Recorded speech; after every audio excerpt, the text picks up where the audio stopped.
This week's lesson will be on author's purpose using PIE. What is author's purpose? If you're wondering what the word purpose means, it means the reason for doing something. So author's purpose is the reason the author is writing. Every author has a purpose or a reason for writing something. The second thing you might be wondering is, why do we say we use something called PIE? Well, it's because the letters in PIE, P-I-E, stand for the three main reasons that an author writes something. The P stands for persuade, I stands for inform, and E stands for entertain. I'll be explaining each one a little bit more on the next couple of slides. P for persuade. Persuade means trying to get you as the reader to do something, believe something, or agree with them. There are many ways that people try to persuade you all the time. The first way is advertisements. Advertisements could be on billboards, they could be on TV, in the newspaper, and it's where they try to get you to buy something that they make. In my first example, you'll see their cereal, and on the cereal ad, it says, Tasty Flake Breakfast Cereal. Everyone is enjoying it. And when they say everyone, they're trying to make you think if you're not enjoying it, you should be, which means they want you to try to buy their product. So commercials are a big way that people try to persuade you or get you to do something, like buy their product. The second example is a book, and it says, I want a new room. And in this book, the main character is trying to convince his mom and dad why he should get a new room. So he's trying to get his parents to do something and believe what he has to say and agree with him on it. So that is a way to persuade you. And the third one says why we should get a trampoline. And it was written by a kid who's trying to convince his parents all of the reasons that they should get him a trampoline in his backyard. So anytime an author is talking to you and they're trying to get you to do something, believe something, or agree with them, that is persuading. Here's an example of persuading in the book I showed you called I Want a New Room. On each page, the character Alex, who's the main character in the book, is talking to his mom and dad through letters and telling them all of the reasons that he should have his own room. The first one says, Dear Mom, I know you think I should share a room with Ethan now that we have baby Annie, but here's why I shouldn't. When Ethan sleeps, he sounds like the cat coughing up fur balls. Why can't you move Annie in with you and give me my room back? Signed, your very tired son, Alex. Dear Dad, you have no idea what it's like to share a room with Ethan. He sticks crayons up his nose and barks like a walrus, and he snores like Grandpa Ralph. So how about giving me my own room back? Please don't say go bother your mother. Been there, done that. Love, Fed Up, Alex. I hope you noticed that he's trying to convince his mom and dad the reasons why he needs his own room. So he talks about things like the way that his brother sleeps loudly and he can't sleep because it's so loud. And then he talks about how he puts crayons up his nose and he snores like the grandfather. And then he says, maybe you could just move the baby in with you and I could have my own room back. And he's giving all of these ways because he's trying to get his parents to do what he wants and to believe what he has to say. And this is the example of persuading that you're going to be looking for. Another way to know that someone is trying to persuade you is when they give their opinion. So they might say something is the best. And that word best is a pretty big clue that someone's giving their opinion. Opinion means what you think about something. And if an author's telling you what they think about something, they're trying to get you to think the same thing. So that is persuading. Now that we've talked about P for persuade, let's talk about the I in PIE. I stands for inform. And you might be thinking, wait a minute, that sounds a lot like the word information. And you're right. When the author tries to inform you, they are giving you information or trying to teach you about something. This is very different from persuading because inform or information means the author's not giving you any opinions. They're only telling you facts, which is information that's true. You also want to notice that these books or magazines or articles that are used to inform do not have any feelings in there. It's strictly giving you facts, real information, and things that are true. So the examples are, the first book is A Frog's Life, and it's only going to tell you about the life cycle of a frog. The second book is a book called Sharks, and it's going to give you amazing facts and real photographs of sharks. So no opinions, no feelings, no characters. The next one is on planets, so it's going to strictly teach you and give you information about planets. And the last one is a Guinness World Records 2018 book, which is going to give you facts about world records that were broken in 2018. So you need to notice that these books are not all on the same topic, but they're all real. They have real information, all facts, no feelings. They can teach you and give you information. And that is what inform means. Here's an example of a book trying to inform you. Big clue here, kids. If you see text features, you're probably reading a nonfiction book and the author's purpose is to teach or inform you. This one has a heading called A Giant Fish. We see pictures of sharks, and we also see a caption that says, do you see the wide mouth on this whale shark? It uses its mouth to take in the tiny animals it eats for food. You can see we're reading about facts. There's no feelings. It's real, true information, and it's used to inform. The last part of PIE is E, and it stands for entertain. Entertain means something that is enjoyable. When the author tries to entertain you, they are writing a story that is enjoyable to read. These stories can make the reader feel many emotions. More than one emotion and characters feeling different emotions is a pretty big clue that the author is trying to entertain you. You're going to notice there are characters, problems and solutions, stories, and usually they are written to either make you laugh, smile, but you can also read stories where they might be sad and they might have many emotions. Like a character might feel nervous in the beginning and excited at the end. So you'll see things like character change and lessons. So here's some examples of books that you may have read that were written to entertain you. The Fly Guy series, There Was an Old Lady Who Swallowed a Fly, Little Critter series, and Big Nate. You'll also notice that books written to entertain you are most of the time fictional stories, but they also have situations that are kind of like your life. So you might be reading about kids at school, playing sports, or like this page. This is from a book called Froggy's Best Babysitter. Froggy, called Sandy. What? Bedtime. But I don't want to go to bed. Mom always lets us stay up till midnight. Go to bed or mop the floor, she said. So Froggy went to bed, but Sandy had to read 10 books before he fell asleep. Then she stayed up past midnight cleaning the house, and in the morning she woke up to, "Wah, Froggy!" "She's hungry," said Froggy. "I'll make French toast." Thanks, Froggy," said Sandy, "but I'll make it. You go play." So when you read a book like this, it makes you think of a time that maybe you had a babysitter. It's also got a lot of funny parts in it. So it's a book that was kind of written to make you laugh.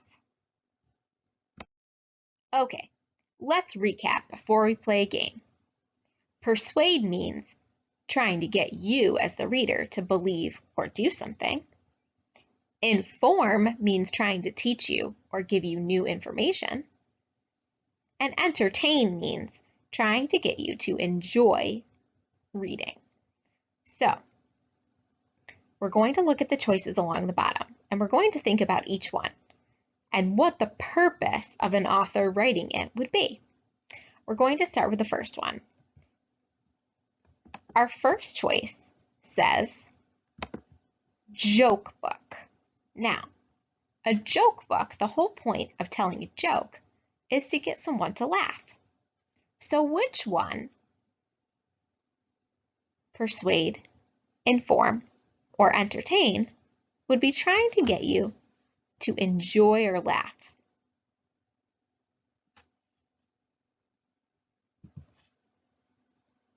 If you said entertain, you're correct. The next one says newspaper.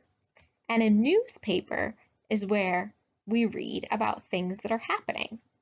A newspaper usually has real stories with information and facts. Where would a newspaper go?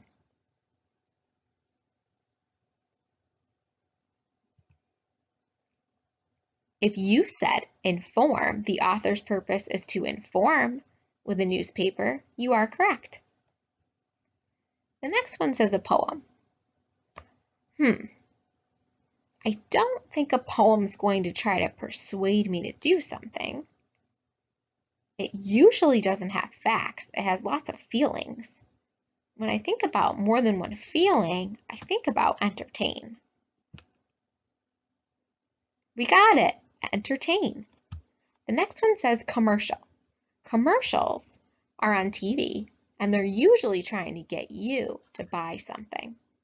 Where would a commercial go?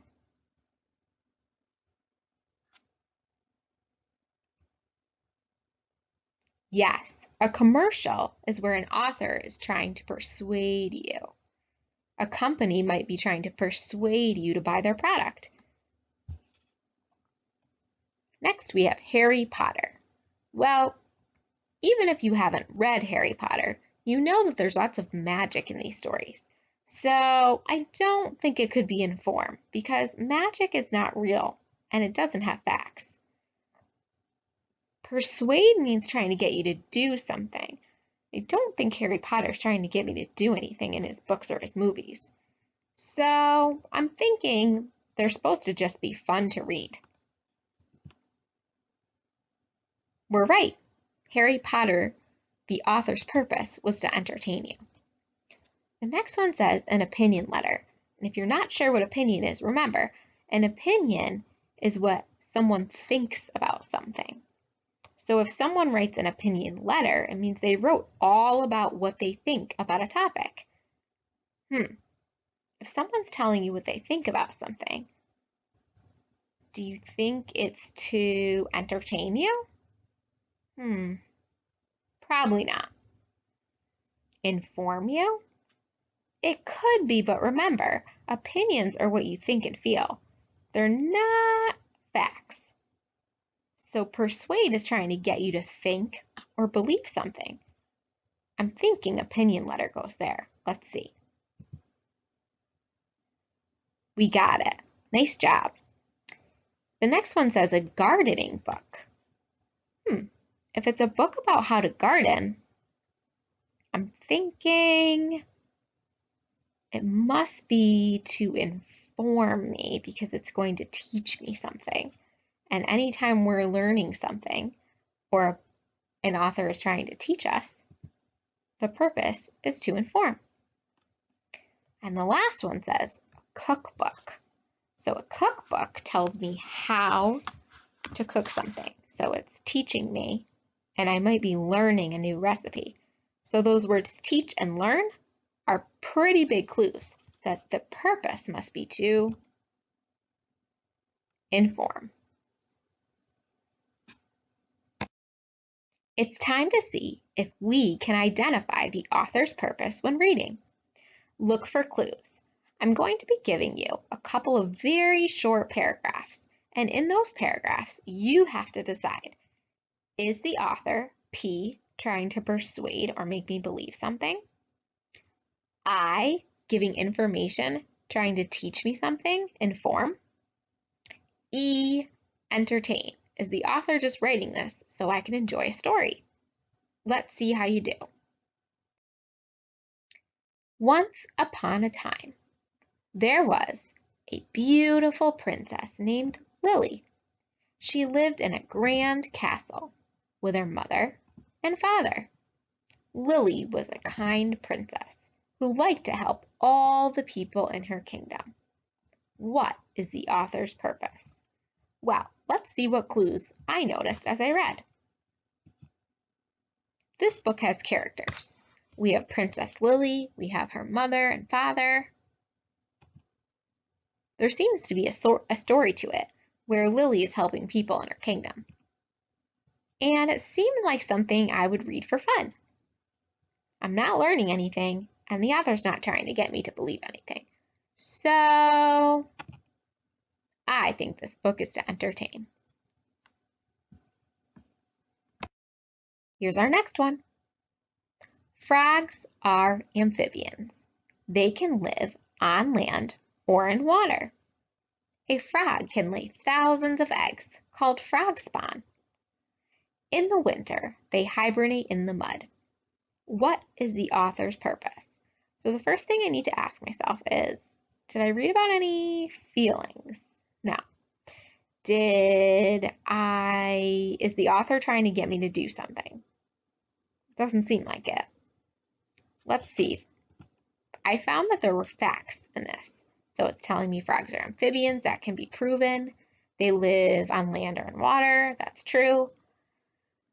They can lay thousands of eggs. That's also a fact. I found that I was learning from this. I didn't know that they hibernate in the mud in the winter. And I noticed there's no feelings. So facts, learning, and no feelings. Which one would that be? Persuade, inform, or entertain? If you said inform, you're correct. You should eat ice cream because it is so good. You can choose from so many flavors. You can eat it in a bowl or a delicious cone. It is the best thing to have for dessert. What is the author's purpose? Well, I notice that there's an opinion, and the opinion is what one person feels about something, and I can tell that the person that wrote this feels like ice cream is the best. So, that's not a fact because other people could think that a different dessert is the best. They might like cookies more or brownies. I noticed they use the word best. Best is a feeling or an opinion. And it seems like the author is talking to me because he used words like you. So, author's talking to me, he's telling me his opinion, he's calling something the best. I'm thinking that this might be persuade. The author's trying to get me to think ice cream is the best. A tulip is a type of flower. Tulips come in many different colors, like red, yellow, white, purple, and pink. Tulips are not grown from seeds. They grow from bulbs buried under soil. What is the author's purpose? I don't think the author's talking to me. I don't see an opinion. They didn't say anything like tulips are the best. I don't know if it was enjoyable to read. There aren't really characters. There's not really a story. But let's see. I do see facts. There's facts about tulips. There are things that are all true in this paragraph. They can be proven and they are not feelings or opinions. I learned in this. I learned that tulips are not grown from seeds, but from bulbs. And I noticed there's no feelings. So facts, you learn, no feelings, it's got to be inform. The author's purpose in writing this is to inform. I went to the amusement park this weekend. I went on my first roller coaster. I was nervous before I got on it. My dad rode with me and we had so much fun. Then we went on some water rides. What is the author's purpose? Well, this might look like when you guys write in your journals at school. So there is a little bit of a story to it. There are some characters. There's the person telling the story and their dad. And they are telling a story about going into an amusement park and being nervous about going on a roller coaster. So I don't see any opinions. I do see that he thought it was fun, but I don't think that the author's trying to get me to think that I need to do the same thing.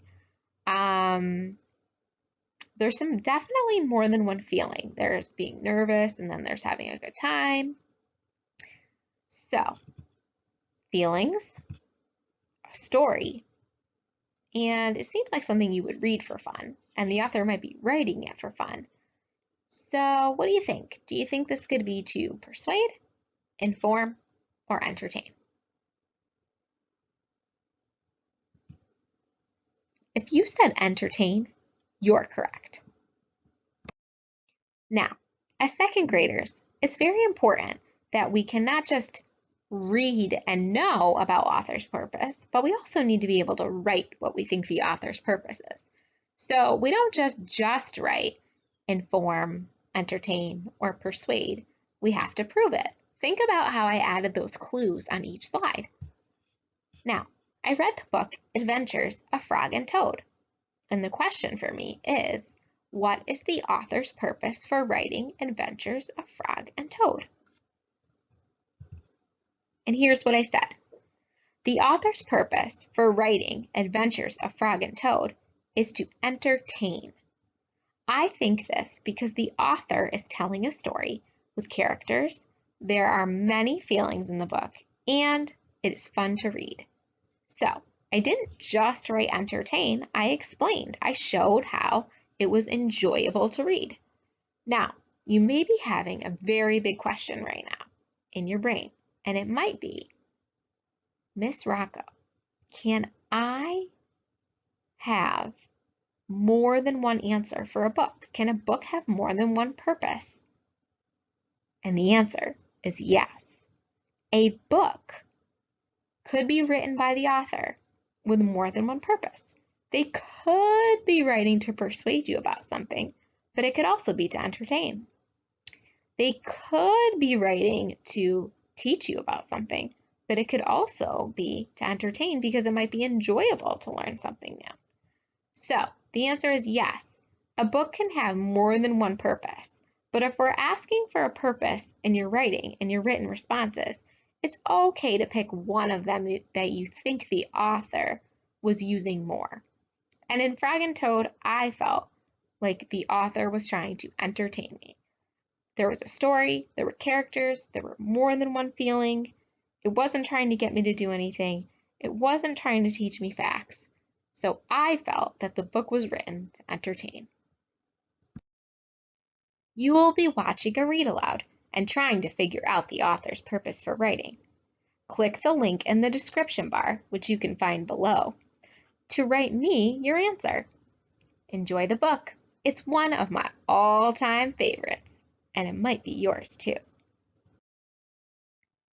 The True Story of the Three Little Pigs by A. Wolfe, as told by John Seska, illustrated by Lane Smith. Everybody knows the story of the Three Little Pigs, or at least they think they do, but I'll let you in on a little secret. Nobody knows the real story because nobody has ever heard my side of the story. I'm the wolf, Alexander T. Wolfe. You can call me Al. I don't know how this whole big bad wolf thing got started, but it's all wrong. Maybe it's because of our diet. Hey, it's not my fault wolves eat cute little animals like bunnies and sheep and pigs. That's just the way we are. If cheeseburgers were cute, folks would probably think you were big and bad too. But, like I was saying, the whole big bad wolf thing is all wrong. The real story is about a sneeze and a cup of sugar. This is the real story. Way back in Once Upon a Time, I was making a birthday cake for my dear old granny. I had a terrible sneezing cold. I ran out of sugar. So I walked down the street to ask my neighbor for a cup of sugar. Now this neighbor was a pig, and he wasn't too bright either. He had built his whole house out of straw. Can you believe it? I mean, who in his right mind would build a house of straw? So, of course, the minute I knocked on the door, it fell right in. I didn't want to just walk into someone else's house, so I called, Little pig, are you in? No answer. I was just about to go home without the cup of sugar for my dear old granny's birthday cake. And that's when my nose started to itch. I felt a sneeze coming on. Well, I huffed and I snuffed and I sneezed a great sneeze. And you know what? The whole darn straw house fell down, and right in the middle of the pile of straw was the first little pig, dead as a doornail. He had been home the whole time. It seemed like a shame to leave a perfectly good ham dinner lying there in the straw. So I ate it up. Think of it as a big cheeseburger just lying there. I was feeling a little better, but I still didn't have my cup of sugar, so I went to the next neighbor's house. This neighbor was the first little pig's brother. He was a little smarter, but not much. He had built his house of sticks. I rang the bell on the stick house. Nobody answered. I called, Mr. Pig, are you in? He yelled back, Go away, wolf! You can't come in. I'm shaving the hairs on my chinny chin chin. I had just grabbed the doorknob when I felt another sneeze coming on. I huffed and I snuffed and I tried to cover my mouth, but I sneezed a great sneeze. And you're not gonna believe it, but this guy's house fell down just like his brother's. When the dust cleared, there was the second little pig, dead as a doornail. Wolf's honor. Now, you know food will spoil if you just leave it out in the open, so I did the only thing there was to do. I had dinner again. Think of it as a second helping. I was getting awfully full, but my cold was feeling a little better, and I still didn't have that cup of sugar for my dear old granny's birthday cake. So I went to the next house. This guy was the first and second little pig's brother. He must have been the brains of the family. He had built his house of bricks. I knocked on the brick house. No answer. I called, Mr. Pig, are you in? And do you know what that rude little porker answered? Get out of here, wolf! Don't bother me again. Talk about impolite!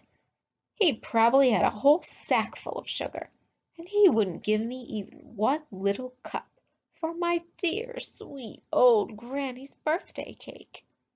What a pig!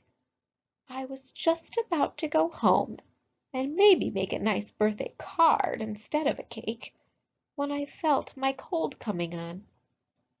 I huffed and I snuffed and I sneezed once again. Then the third little pig yelled, And your old granny can sit on a pin! Now, I'm usually a pretty calm fellow, but when somebody talks about my granny like that, I go a little crazy. When the cops drove up, of course, I was trying to break down this pig's door, and the whole time I was huffing and puffing and sneezing and making a real scene. The rest, as they say, is history. The news reporters found out about the two pigs I had for dinner. They figured a sick guy going to borrow a cup of sugar didn't sound very exciting. So they jazzed up the story with all of that huff and puff and blow your house down and they made me the big bad wolf. That's it. The real story. I was framed. But maybe you could loan me a cup of sugar.